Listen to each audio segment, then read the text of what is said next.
Good evening. Tonight we dive into a diplomatic storm brewing between Canada and India. The controversy? Indian visa. Specifically, the denial of visa to some Canadian Sikhs, many of whom are supporters of Khalistan movement. Now, this has sparked heated debate, allegations, and even protests. But what is really going on? Let's break it down. Indian visas have become a flashpoint in the already strained relationship between the two nations. Recently, Global News published a report claiming that India is weaponizing visa to silence its critics. It alleges that some Sikh Canadians are being asked to sign letters that they are denouncing Khalistan, an independent state for Sikhs in India's Punjab, in exchange for travel permits. But is this claim as simple as it sounds? Let's break it down. The Khalistan movement, which advocates for a separate Sikh homeland, has long been a storm in India-Canada relationship. India has labelled it as a separatist and terror-linked agenda, and many of its leaders, like late Hardeep Singh Nijjar, are based in Canada. Nijjar, who was president of Sarai Gurdwara and designated as a terrorist by India, was killed last year. Canada accused India of being involved in his death, though there were no evidences. And since then, the tensions have been escalated.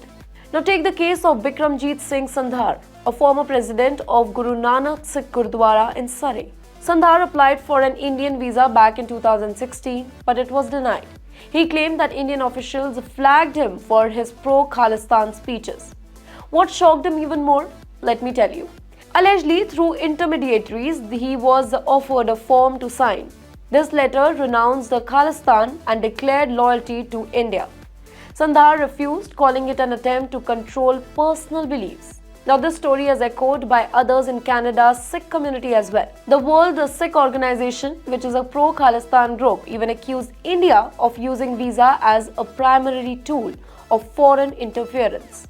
But here's where the plot thickens. Many of these Khalistan activists also demand the shutdown of Indian consulates in Canada. So, the question is, why the outrage when denied visa?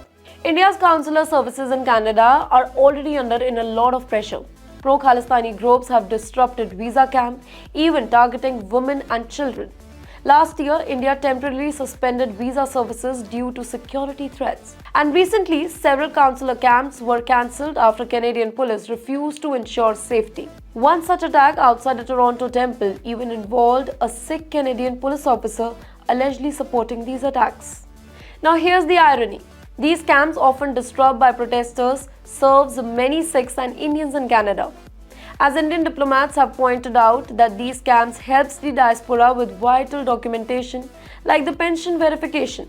So, the disruption don't just hurt the Indian officials, they directly impact ordinary Canadian Sikhs that are seeking consular help.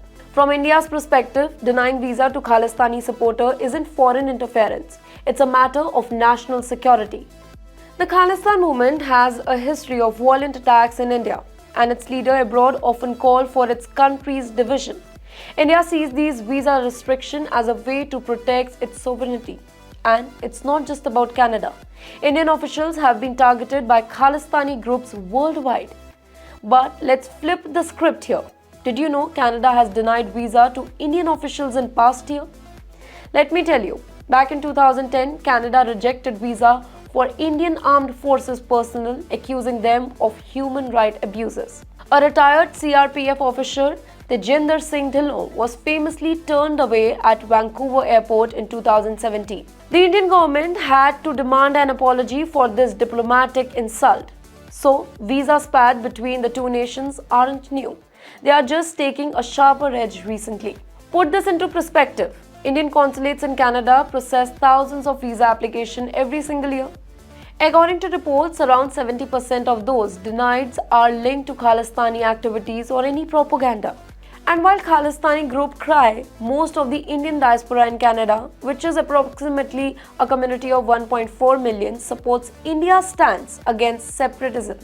This is evident in the strong turnout for pro-India events, even in the face of Khalistan disruption. So here's the question. Is India denying visa to silent critics, or is it protecting its national integrity? The answer depends on who is asking. For Canada, this is framed as interference. For India, it's a necessary stand against Khalistan movement. Now, what's clear though is that the visa battle is just one chapter in much larger, complex story of two nations navigating a turbulent relationship. What do you think about this controversy? Share your thoughts with us. Thank you for watching and stay tuned for more stories shaping our world.